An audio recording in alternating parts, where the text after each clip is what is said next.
உங்கள் அனைவருக்கும் என் இனிய வணக்கம்.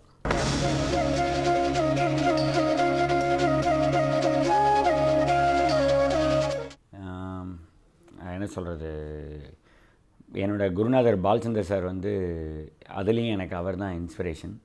அவர் என்ன ராசியானவங்க நான் அறிமுகப்படுத்தினவங்கலாம் பிரபலம் வராங்கன்னு சொன்னால் டைரக்டர் என்னோடய குருநாதரை என்ன சொல்கிறது அப்படின்னு தெரியல. அவர் அறிமுகப்படுத்தினவங்கலாம் ஒரு 47 பேர் மிக மிக மிக பெரிய ஸ்டார்களை அவர் அறிமுகப்படுத்தியிருக்கார். ரஜினிகாந்த் சார் அவர்கள், கமலஹாசன் அவர்கள், ஸ்ரீதேவி, ஜெயபிரதா, ஜெயசுதா, இன்றைக்கி இருக்கிற விவேக் வரைக்கும், நாசர் வரைக்கும் என்னுடைய குருநாதர் பாலச்சந்தர் அவர்கள் அறிமுகப்படுத்தின புகழின் உச்சத்துக்கே சென்ற நட்சத்திரங்கள்.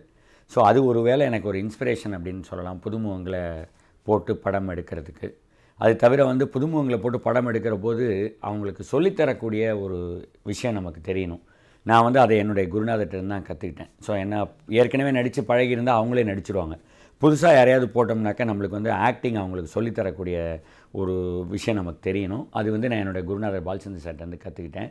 ஸோ அது ஒரு வேளை எனக்கு ஒரு இன்ஸ்பிரேஷனாக இருந்திருக்கலாம், இந்த மாதிரி நான் புதுமுகங்களை போட்டு படம் எடுக்கிறதுக்கு. எனக்கு கிடைச்ச ஒரு அதிர்ஷ்டமாக தான் நான் இதை நினைக்கிறேன். என் வழியாக இவர்கள்லாம் பிரபலமானார்கள், அவ்வளோதானே தவிர இவங்கெல்லாம் இன்றைக்கி மிகப்பெரிய நட்சத்திரங்களாக சூர்யாவோ, ஜோதிகாவோ, சிம்ரனோ, நான் அறிமுகப்படுத்தின இந்த நட்சத்திரங்கள் சுயலக்ஷ்மி, இவங்க இந்த மாதிரி ஒரு 9 பேர் நான் அறிமுகப்படுத்தி மிகப்பெரிய லெவலில் புகழ்பெற்றிருக்காங்க. இவங்க எல்லோரும் அறிமுகப்படுத்தக்கூடிய ஒரு வாய்ப்பு எனக்கு கிடைச்சது கடவுள் எனக்கு கொடுத்த ஒரு வரமாக தான் நான் நினைக்கிறேன். எனக்கு ஒரு வாய்ப்பு கிடச்சிது. அந்த வாய்ப்பில் நான் அவங்கள என்னோடய கேரக்டர்ஸாக அவங்கள அந்த படங்களில் அறிமுகப்படுத்தினேன். அவங்களுக்கு எல்லாருக்கும், சூர்யாவுக்கும், ஜோதிகாவுக்கும், சிம்ரனுக்கும், சுயலக்ஷ்மிக்கும் பெரிய ஆர்வம் இருந்தது, நல்லா நடிக்கணும், பெரிய நடிகராக வரணும் அப்படின்னு. இது மட்டும் இல்லை, அஜித், பிரகாஷ்ராஜ் இவங்கெல்லாம் வேறு அறிமுகப்படுத்தப்பட்டிருந்தாலும் ஆசைங்கிற திரைப்படத்துக்கு அப்புறம் தான் ஒரு பெரிய லெவலில் அஜித்துக்கு ஒரு பிரபலமான ஒரு பிரேக்கும், பிரகாஷ்ராஜுக்கு ஒரு பெரிய பிரேக்கும் ஆசையில் கிடச்சிது. அந்த மாதிரி சில விஷயங்கள் என் படங்கள் வழியாக சிறந்த நட்சத்திரங்களுக்கு கிடைச்சது அதுவும் எனக்கோட ஒரு பாக்கியமாக, என்னுடைய ஒரு மகிழ்ச்சியாக நான் நினைக்கிறேன்.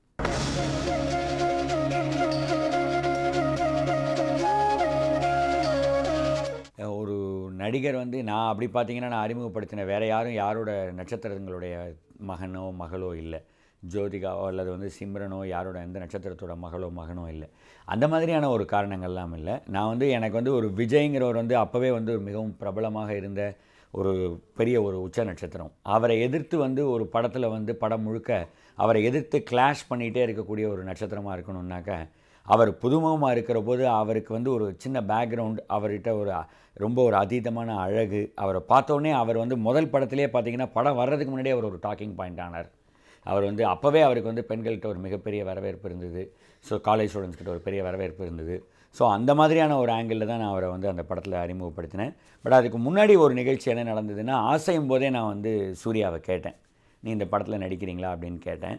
அப்போ நான் அஜித்தை செலக்ட் பண்ணலை. அந்த டைமில் நான் கேட்டபோது அவர் ஒரு கார்மெண்ட் ஃபேக்ட்ரியில் ஒர்க் பண்ணிகிட்டு இருந்தார்.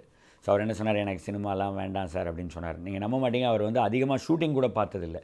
ஏன்னா சிவகுமார் உங்களுக்கெல்லாம் தெரியும், சிவகுமார் சார் ரொம்ப ஒரு கட்டுப்பாடோடு வளர்க்கக்கூடியவர் குழந்தைகளை. ஸோ அதனால் அவர் ரொம்ப குறைவாக தான் ஷூட்டிங்கே பார்த்துருந்துருக்கார். ஸோ அதனால் எனக்கு ரொம்ப சினிமா உலகத்தோட தொடர்பு இல்லை சார், எனக்கு நடிக்கணும்னு இன்ட்ரெஸ்ட்லாம் இல்லை சார் அப்படின்னு சொன்னார்.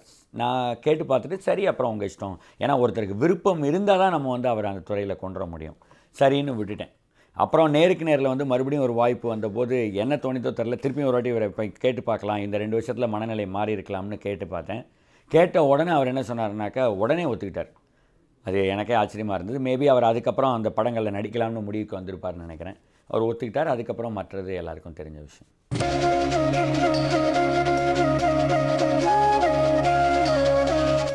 இது எல்லாம் அமையிறது தான் அது. அதாவது இப்போ உதிரி பூக்கள் மகேந்திரன் சார் அப்படின்னாக்கா ஒரு தடவை தான் அவர் உதிரி பூக்கள் எடுப்பார். அதே மாதிரி இப்போது பாலச்சந்தருக்கு ஒரு அபூர்வ ராகங்கள் தான். ஸோ அந்த மாதிரி மணிரத்னத்துக்கு ஒரு நாயகன் தான், அதிகபட்சமாக ஒரு ரோஜான்னு சொல்லலாம். ஸோ அதனால் அது அமையிறது. ரொம்ப நல்ல படங்களை நம்ம நல்லா கொடுக்கணுன்னு தான் எவ்ரி டைம் ட்ரை பண்ணுறோம். நல்ல படம்ங்கிறதே ஸ்கேல் ஒருத்தருக்கு ஒருத்தர் வேறுபடுது.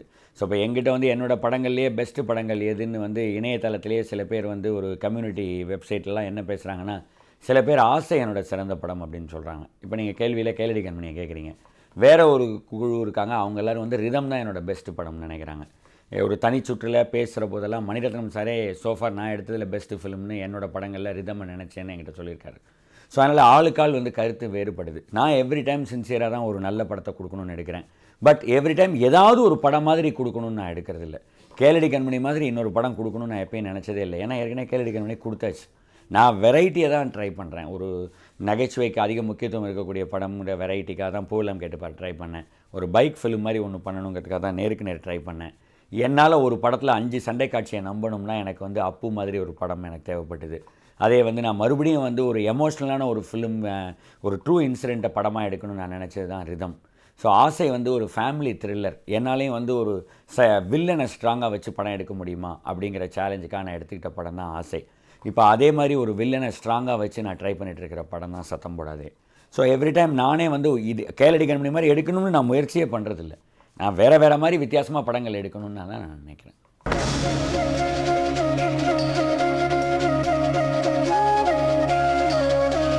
ஒரு திரைப்படத்துக்கு வந்து மெஜாரிட்டி ஆஃப் த ஐடியாஸ் வந்து இயக்குனர் தான் அந்த படத்துக்காக சிந்திக்கணும், கொடுக்கணும். அதுதான் இயல்பு. நான் தான் அந்த படத்தில் வந்து எஸ்பி பாலசுப்ரமணியம்ங்கிறவர் வந்து அந்த படத்தில் வந்து ஒரு கேரக்டர் ரோலில் ஹீரோவாக அறிமுகப்படுத்துகிறேன். ஸோ அவர் வந்து எஸ்பி பாலசுப்ரமணியம் ஹீரோ அப்படின்னு ஒன்று எல்லார் மனசுலையும் என்ன தோணும்னாக்கா, அவர் உடனே அந்த படத்தில் சிங்கராக இருப்பார்னு எதிர்பார்ப்பாங்க. அது வந்து யூஷுவல்னு எனக்கு தோணித்து. அதனால் வந்து அவர் அந்த படத்தில் சிங்கர் இல்லைன்னு நான் முடிவு பண்ணினேன். அவரோட தொழில் அந்த படத்தில் அவர் வந்து ஒரு பாடகர் இல்லை. அவர் ஒரு என்னுடைய கேரக்டராக ஏஆர் ராமநாதன்கிற ஒரு குணச்சித்திரத்தில் ஒரு நிறைய ஆட்மேன் ஜாப்னு சொல்லுவாங்க, ஆட் ஜாப்னு சொல்லுவாங்க. அந்த மாதிரி நிறைய வித்தியாசமான சின்ன சின்ன வேலைகள் செய்யக்கூடிய ஒரு ஆளாக என்னுடைய கதாபாத்திரம் ஏஆராக அந்த படத்தில் எஸ்பிபி அவர்கள் நடித்தாங்க. But at the same time எனக்கு இன்னொரு விஷயம் என் மைண்டில் என்ன இருந்துகிட்டே இருந்ததுன்னா, எஸ்பி பாலசுப்ரமணியம்ங்கிறவர் வந்து ஒரு மிக மிக மிக பிரபலமான ஒரு பின்னணி பாடகர்.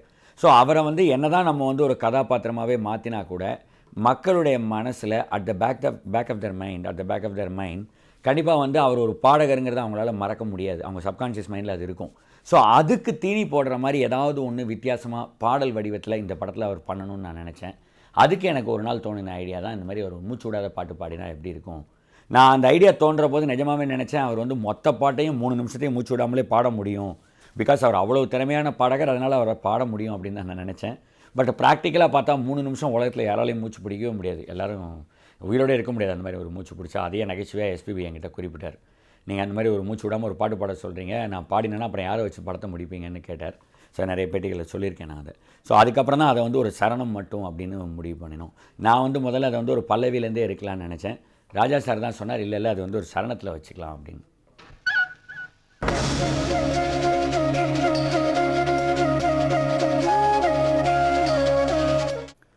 சரி, நான் நினைக்கிறேன் வந்து இந்த இதில் வந்து தமிழ் சினிமாவில் ஏற்பட்ட மிகப்பெரிய அதிசயம் இளையராஜா சார் அப்படின்னு நினைக்கிறேன் நான். ஒரு நாளைக்கு காலையில் ஒரு பாடல், மதியம் ஒரு பாடல், தினம் வந்து 7 to 1 ஒரு பாட்டு, 2 to 9 ஒரு பாட்டு, 2 பாட்டும் சூப்பர் ஹிட்டு. இதே மாதிரி வந்து கிட்டத்தட்ட வந்து ஒரு 20 வருஷம் ஒரு மனிதர் வந்து டெய்லி பிரசாத் ஸ்டுடியோக்கு வராரு, டெய்லி 2 பாட்டு போகிறாரு, 2 பாட்டும் சூப்பர் ஹிட் ஆகுது. ஒரு முடிசூடா மன்னர், இசை ஞானின்னா நிஜமாகவே இசை ஞானி.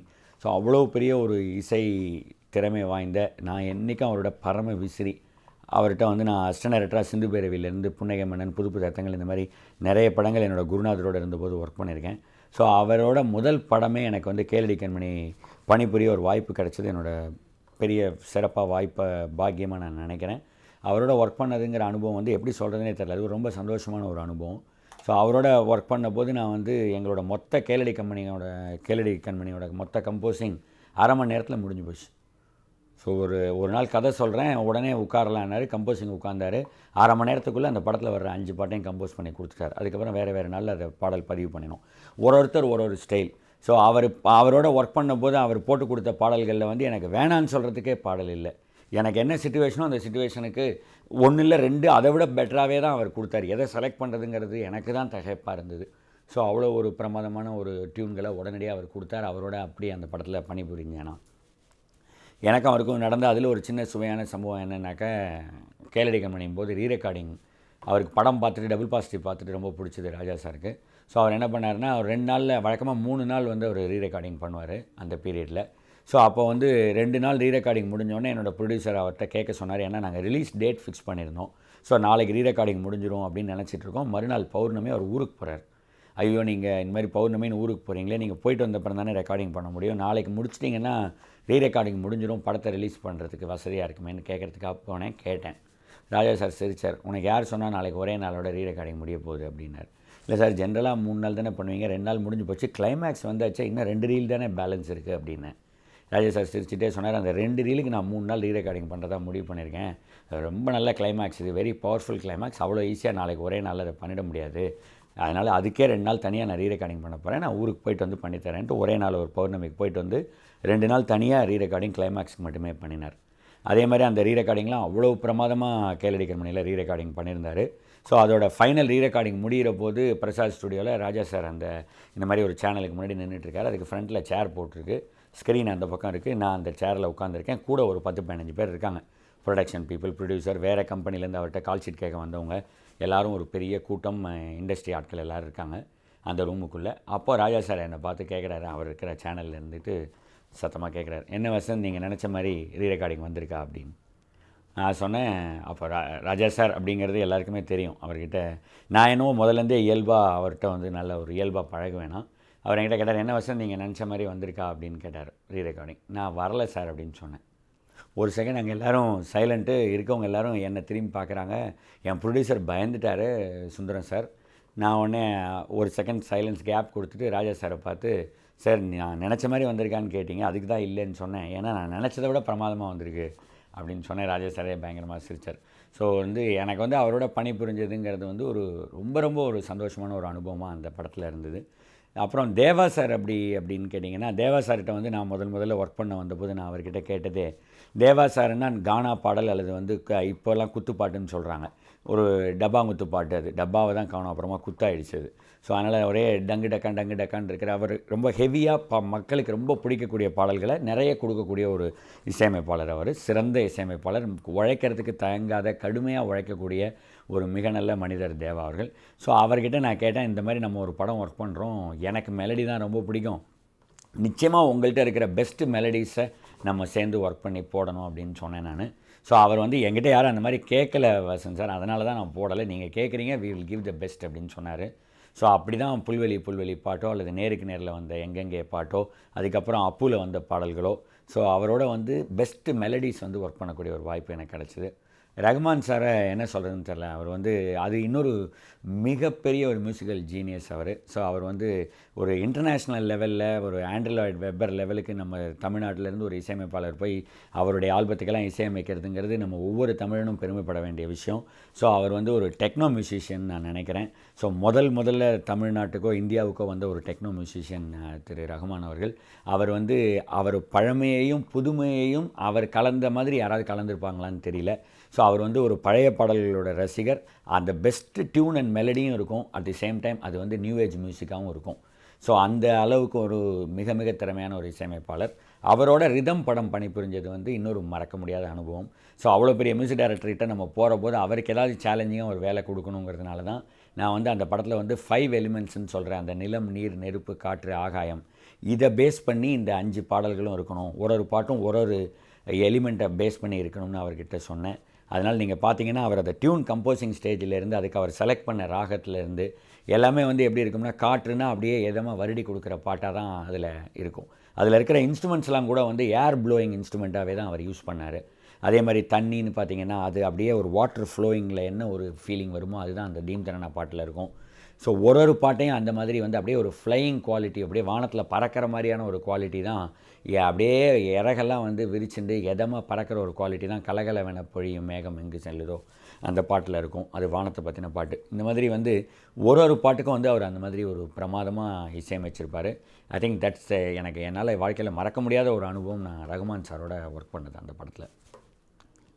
அப்புறம் 5 மியூசிக் டைரக்டர்ஸை ஒரு படத்தில் இன்ட்ரடியூஸ் பண்ணேன் நான், ஏ நிரம்பா இருக்கேன் ஒரு படத்தில். ஒரு பாட்டையும் ஒரு மியூசிக் டைரக்டர் பண்ணாங்க. எவ்ரி டைம் என்ன சொல்கிறது, மியூசிக்குங்கிறது வந்து ஒரு ரொம்ப ரொம்ப சுவாரஸ்யமான, ஒரு சேலஞ்சிங்கான, வேலை பார்க்குறதுக்கு ரொம்ப ஒரு சந்தோஷமான விஷயமா இருக்குது. ஸோ அதனால் ஐ திங்க் அதில் எனக்கு ஆர்வமும் இன்ட்ரெஸ்ட்டும் இருக்குதுன்னு நினைக்கிறேன்.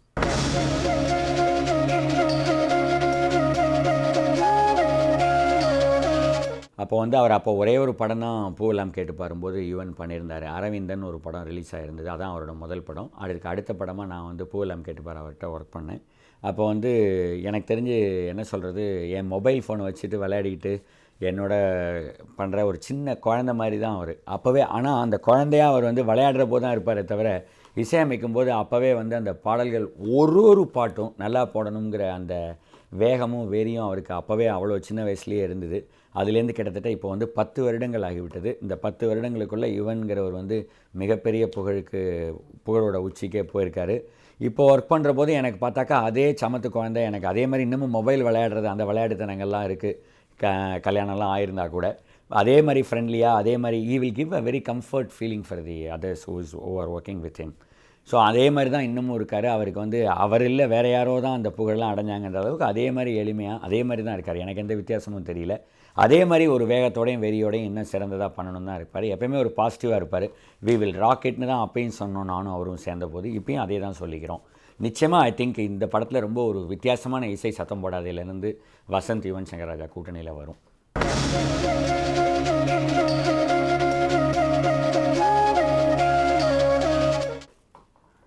எனக்கு வந்து ஒரு ஹீரோ, பெரிய படம், சின்ன படம் இந்த மாதிரி எந்த விஷயங்களையும் நான் நினைக்கிறதில்ல. எனக்கு வந்து திரைப்படம் பண்ணுறதுக்கு ஒரு கதை தான் என்னை வந்து முனைப்பு ஏற்படுத்துது. இப்போ ஒரு படம் பண்ணணும் அப்படின்னாக்கா அதுக்கு வந்து கிட்டத்தட்ட ஒரு வார் மாதிரி அது. நான் எழுந்து நின்று போரிட்டு வெற்றி தோல்வி அல்லது ஏதாவது ஒரு விஷயத்தை சந்திக்கிறேன்னாக்கா அந்த அளவுக்கு அதை போராடணும்னா ஏதாவது ஒரு விஷயம் என்னை வந்து எனக்குள்ளே ஒரு முனைப்பை ஏற்படுத்தணும். அந்த மாதிரி எனக்குள்ளே ஒரு முனைப்பை ஏற்படுத்துகிற விஷயமா எனக்கு இது வரைக்கும் இருந்திருக்கிறது கதை தான். இந்த கதையை எனக்கு படமாக எடுக்கணும்னு எனக்குள்ளேருந்து ஒரு வேகமோ வெறியோ வரும்போது நான் திரைப்படத்தை எடுக்கிறதுக்கு ஆரம்பிக்கிறேன். ஸோ அந்த மாதிரி ஒரு கதைக்கு யார் பொருத்தமாக இருப்பாங்களோ அவங்களோட தான் நான் வந்து திரைப்படங்களில் பணிபுரிகிறேன். ஸோ நான் இப்போ யோசிக்கிற கதைகள் வந்து பெரும்பாலும் வந்து என்னோடய கேரக்டராக அவங்க இருக்கணும்னா புதுமுகங்களாவோ அப்போ தான் அறிமுகமான ஹீரோக்களாவோ இருக்கிற போது அது வந்து என்னோடய கதைக்கு சரியாக இருக்குது, சௌரியமாக இருக்குது. அதனால் நான் அவங்களோட ஒர்க் பண்ணுறேன். இப்போ நான் ஒரு ஹீரோக்கள்கிட்ட நானே அறிமுகப்படுத்தியிருந்தால் கூட இன்றைக்கி பெரிய லெவலில் வளர்ந்துட்ட ஹீரோக்கள்கிட்ட போனேன்னா அவங்களுக்கு ஏற்ற சட்டைக்கேற்ற உடம்பு தைக்கிற மாதிரி அது அவங்களுக்கு ஏற்ற மாதிரி நான் என் கதைகளை வளைக்கணும். அப்படி வளைக்கக்கூடிய கதை எனக்கு இருந்ததுன்னா நான் கண்டிப்பாக ஒர்க் பண்ணுவேன். இப்போ நான் ஒர்க் பண்ணுற கதையெல்லாம் வந்து எனக்குள்ளே தோணின கதை, அதுக்கு யார் பொருத்தமாக இருப்பாங்களோ அவங்களோட நான் பணிபுரிகிறேன். அவ்வளோதான்.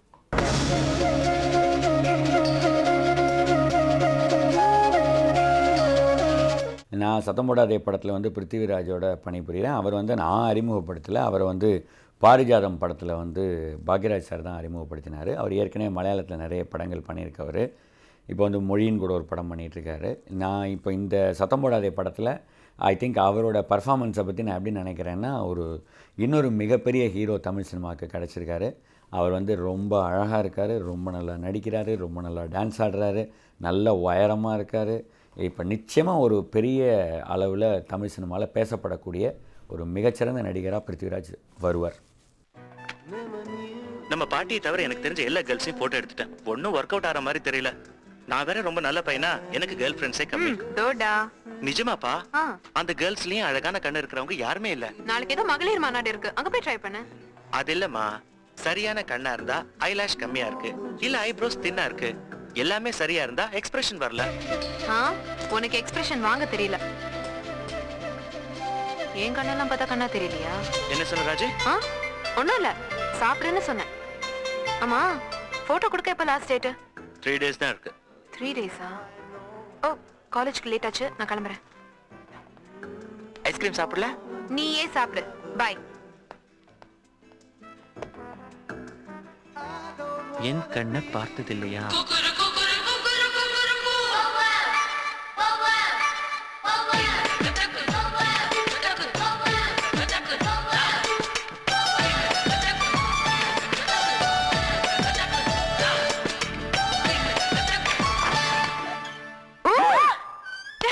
ஹாய், ஆடி அசைஞ்சு இப்பதான் குளிச்சுட்டு வரீங்களாக்கும். ட்ரெஸ் பண்ணி ரெடியா இருக்க வேண்டாம்? கெஞ்சி கெஞ்சி கேட்டல்ல என் கண்ணை போட்டோ எடுக்கணும் வான்னு. நானா கெஞ்சியா? சான்ஸே இல்ல. என் ஐச நீ போட்டோ எடுக்கணும்னு நான் ஒன்னும் அலையல. அலையிலையா? பேப்பரை பார்த்துட்டு பாவம் போட்டோ எடுக்க வந்தேன் உன் அக்காவை. என் அக்கா இல்ல, நீதான் தோத்த. ஃபர்ஸ்ட் நீதானே எங்க வீட்டுக்கு வந்த. என்ன ராஜி? ஹலோ, உன் அக்கா என் வீட்டுக்கு எப்போ வந்தாச்சு கேட்டு பாரு. ஏய், நீ அம்பேலா? பந்தயத்துல தோத்தது நான் இல்ல, உங்க அக்கா. பாப்பாம். சரி சரி, சீக்கிரம் சொல்லு, என்ன கலர் ட்ரெஸ் போட்டுக்கிறது? உன் கண்ணை தானே போட்டோ எடுக்க போறேன், நீ ட்ரெஸ்ஸே போடலனாலும் ஓகே. ட்ரெஸ் இல்லாமையா? ஐயோ ராஜி. ரெடியா? ஓகே. கண்ணுனா பேசணும், எக்ஸ்பிரஷன் பத்தல ராஜி. என் கண்ணு என்ன மாதிரி சத்தமா பேசாதுப்பா. அங்க பாரு கதவுல கரப்பாம்பூச்சி. எங்க எங்க? சும்மா எக்ஸ்பிரஷன்காக. சும்மா எக்ஸ்பிரஷன்காக.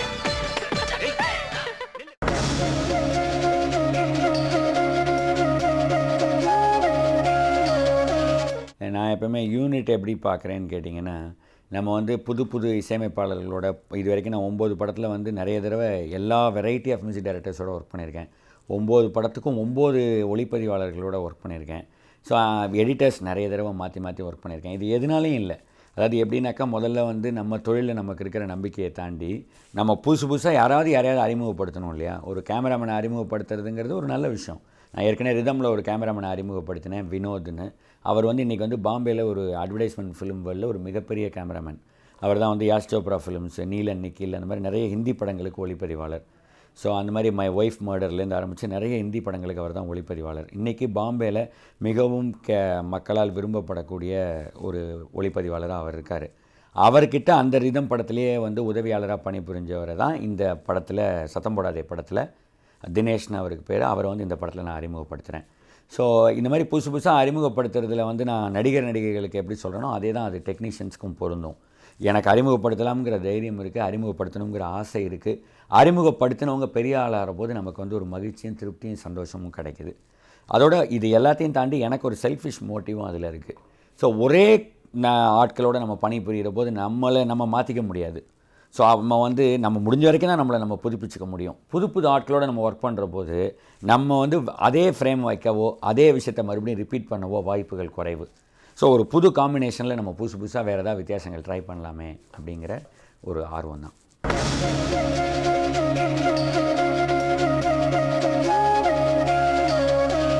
நான் வந்து முதல்ல வந்து எழுத்தாளராக தான் இருந்தேன். நான் வந்து ஒரு பத்திரிகையாளராக தான் இருந்தேன்.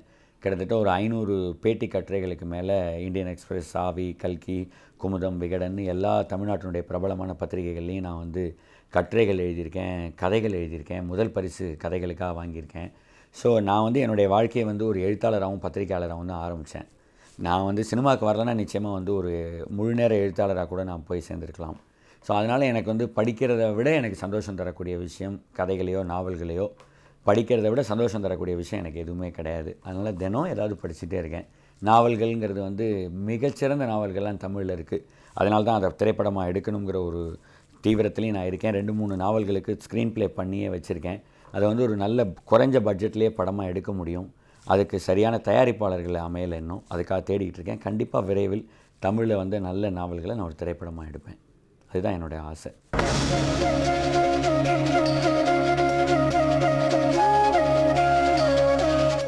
இல்லை மொழி வந்து ஒரு திரைப்படத்தை வந்து நம்ம வேறு மொழி படங்களை ஏற்காமல் இருக்கிறது காரணம் அந்த மொழி தெரியறதோ தெரியாமலோ இல்லை. எனக்கு சில வேற்று மொழிகளை வந்து புரிந்து கொள்ளக்கூடிய அளவுக்கு மொழி தெரியும். நான் எப்படி பார்க்குறேன் அப்படின்னாக்கா, எனக்கு வந்து நான் இங்கே தமிழ்நாட்டில் சௌரியமாக ஒரு தமிழ் இயக்குனராக என்னோடய வாழ்க்கை இப்போ வந்து சந்தோஷமாக போயின்ட்டுருக்கு. அதுக்கேற்ற சூழ்நிலையோ அல்லது சரியான வாய்ப்புகளோ சரியான விதத்தில் அமையிற போது கண்டிப்பாக நான் வேற்றுமொழி திரைப்படங்களை இயக்குவேன்.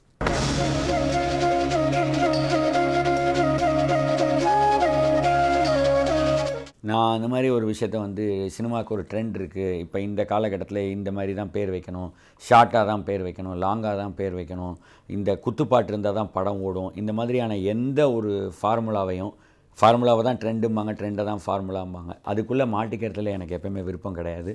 அதை வந்து உடைக்கணுங்கிறது தான் என்னுடைய அபிப்பிராயம். சின்சியராக ஜெனுயினாக நம்ம வந்து ஒரு விஷயத்தை நினச்சி செஞ்சோம்னா நிச்சயமாக அது மக்களை போய் சேரும். இதை நான் இல்லை, வேறு எத்தனையோ பேர் செஞ்ச எல்லா திரைப்பட இயக்குநர்களும் எல்லா திரைப்படங்களும் ஜெயிச்சிருக்கு.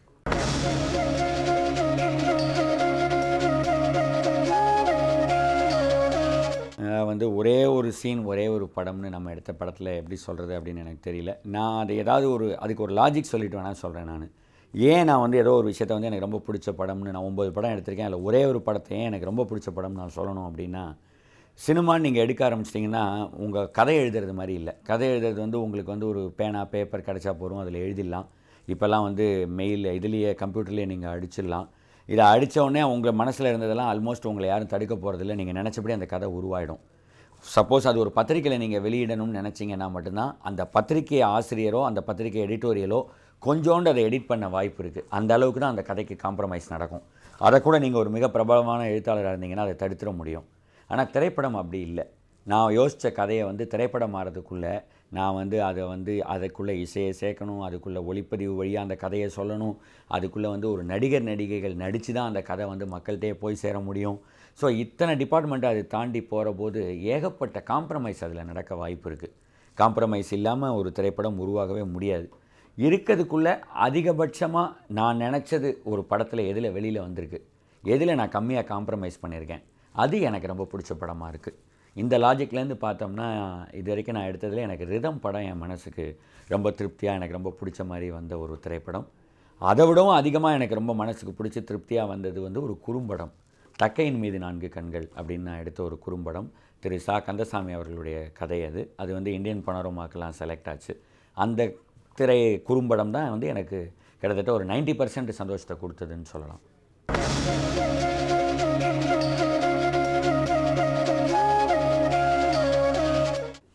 நான் வந்து லண்டனை வந்து சின்ன வயசில் வந்து falling down London bridge falling down பாட்டிலையோ அல்லது வந்து எங்கள் வீட்டில் இருந்த போஸ்டர்லேயோ தான் லண்டன் பிரிட்ஜெல்லாம் பார்த்துருக்கேன். நான் லண்டன் மாநகரத்துக்கு வந்ததில்லை, அமெரிக்காவும் போனதில்லை. பெரிய லெவலில் அதில் வந்து எனக்கு போகணுங்கிற ஒரு இதுவே இல்லை. பட் கண்டிப்பாக அங்கே இருக்கக்கூடிய தமிழர்கள் இன்றைக்கி அவங்க செஞ்சுட்டு இருக்கக்கூடிய நல்ல காரியங்கள்லாம் பார்க்குற போது கண்டிப்பாக அங்கெல்லாம் போகணுங்கிற ஆர்வம் இப்போ ஏற்பட்டிருக்கு. கண்டிப்பாக வருவேன்னு நான் நினைக்கிறேன்.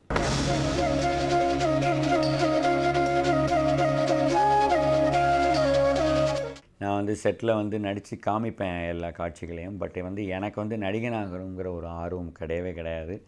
இன்றைக்கி தேதி வரைக்கும் எனக்கு நடிக்கணுங்கிற எண்ணம் கிடையாது. நாளையை பற்றி எனக்கு தெரியாது.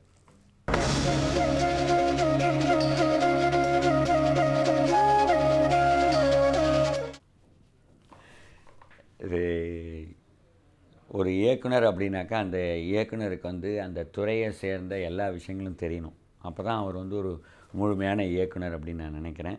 நான் வந்து கிட்டத்தட்ட வந்து ஒரு 8.5 வருஷம் 16-17 படங்களில் திரு பாலச்சந்தர் சார் அவர்கள்ட்ட இந்த தொழிலை வந்து முறைப்படி கற்றுக்கிட்டு நான் இயக்குனர் ஆனேன். ஸோ இதில் இருக்கிற எல்லா துறைகளை பற்றியும் அறிஞ்சு கிட்டத்தட்ட நான் வந்து என்ஆர் கிட்டி சார்கிட்ட எடிட்டிங் கற்றுக்கிட்டேன். ஸோ அந்த மாதிரி ஒரு துறையும் இதில் இருக்கிற எல்லா இடத்தையும் எல்லா துறையும் பற்றி தெரிஞ்சுக்கிட்டு வந்தேன். அதனால் வந்து நம்ம வந்து என்ன பண்ண முடியும்னா ஒரு திரைப்படம் எடுக்கிற போது அது எப்படி அட்வான்டேஜாக இருக்குது அப்படின்னா, நிச்சயமாக நம்மளுக்கு தெரியும் இந்த இடத்துல இந்த ஃப்ரேமை வெட்டணும், இந்த இடத்துல இந்த ஃப்ரேமை வெட்ட வேண்டாம், இந்த மாதிரி இந்த இடத்துல ஷார்ட் வைக்கலாம், இது வச்சா இது வரும். அது வந்து நமக்கு வந்து கொஞ்சம் டெஃபினட்டாக வந்து ஒரு கான்ஃபிடென்ஸை கொடுக்கறது, வேஸ்டேஜை குறைக்குது. ஸோ நான் இது வரைக்கும் வந்து அதிகபட்சமாக நான் இவங்க நிறைய பேரோட கம்பேர் பண்ணி பார்த்தீங்கன்னா மிக குறைவான நாட்களில் படப்பிடிப்பு நடத்தி, மிக குறைவான ஃபிலிம் ரோல் படப்பிடிப்பு நடத்தி என்னால் முடிஞ்ச குவாலிட்டியை கொடுக்குறேன். மேபி அது வந்து இந்த மாதிரி நமக்கு வந்து தொழில் முறைப்படி தெரியறதுனோட ஒரு அட்வான்டேஜ்.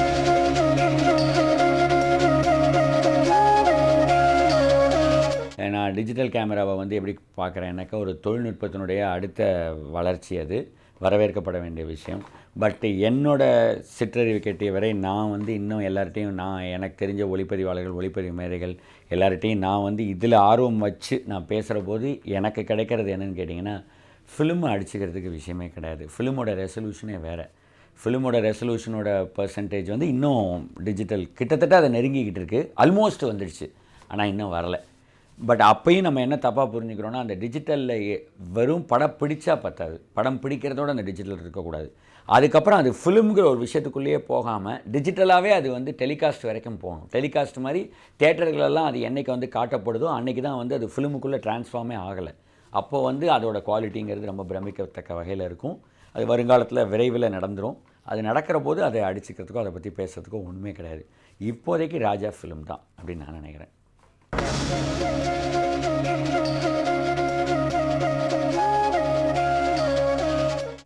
லட்சியங்கிறத பற்றி என்ன சொல்லுவாங்கன்னா, வெளிலே சொல்லக்கூடாது, அது செஞ்சுட்டு தான் செய்யணும். அதனால் லட்சியங்கிறது என்ன, நல்ல படங்களை கொடுக்கணும். அதுக்கு மேலே ஏதாவது மீறி கேட்டு சொல்லணும்னா நல்ல படங்களை கொடுக்கணும். நல்ல படங்கள்ங்கிறது அகைன் இட்ஸ் ரிலேட்டிவ் வேர்ட். நான் எதை நல்ல படம்னு நினைக்கிறேன் அப்படின்னாக்கா, அது வந்து it should be national in character and international in appeal அப்படின்னு ஃப்ராங்க் கேப்ரா சொல்வார். அவரோட அந்த ஸ்டேட்மெண்ட்டை தான் நான் வந்து என்னுடைய தாரக மந்திரமாக நினைக்கிறேன். நம்ம ஊர் கதைகளை ஒரு உலகத்தரத்தோட, டெக்னிக்கலான உலகத்தரத்தோடு சொல்கிறது தான் வந்து நான் பண்ணிகிட்ருக்கிற முயற்சி, என்னால் முடிஞ்ச அளவுக்கு. அதில் நான் இன்னும் என்னை மேம்படுத்திக்கிறதுக்கான முயற்சி தான் என்னோட இந்த மாதிரி ஒரு நல்ல நாளில் சந்திக்க முடிஞ்சது. எனக்கு மிகப்பெரிய மகிழ்ச்சியும் சந்தோஷத்தையும் கொடுத்தது. அது உங்களுக்கும் இருந்திருக்கும்னு நினைக்கிறேன். நன்றி, மகிழ்ச்சி, வணக்கம்.